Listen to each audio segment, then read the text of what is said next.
เบิ่งน้ำพอมันแห้งง่ายได้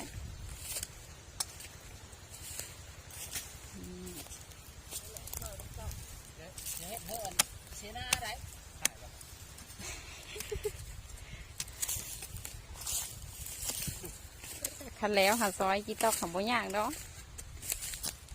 นั่นแหละถ่ายแล้วหายไปตรงนี้พอถ่ายแบบธรรมชาติแล้วนะบ่มีไอเยิ้มสลายมันจะให้เทน่านะถึงหัวคอยได้เอ้ยใช่กระตันมีบดนี่จ้ะมันขุดเอาสมขุดเอาเลยเนาะนี่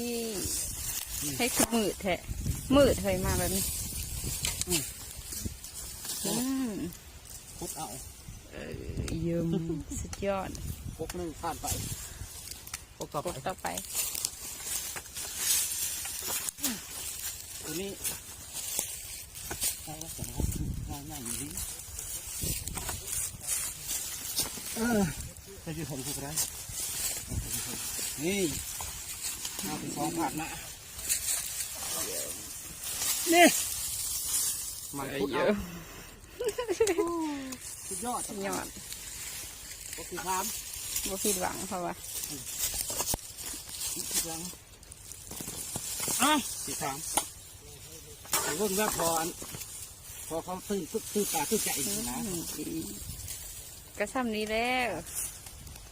อย่าไปนี่ตัวนี้ให้เต็กเรานี่มีขี้แดงเรานี่มีขี้แดงคือสิ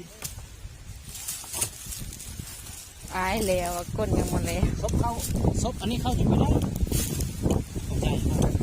หลังมีอยู่ในบ่อต้องมา3 นาทีนะบ่อเสานี่สุดยอดงามเงา1 ต่อ 10 โลนะตัวนี้จะว่ากินจากหักคนหนึ่งไม่พุดเอาแล้วพุดจะพุดสมุนน้อยหักครึ่งหนึ่งพี่มันหักปลาวันนี้แหละเราจะพุดเอาสมุนน้อยจะนี่นะ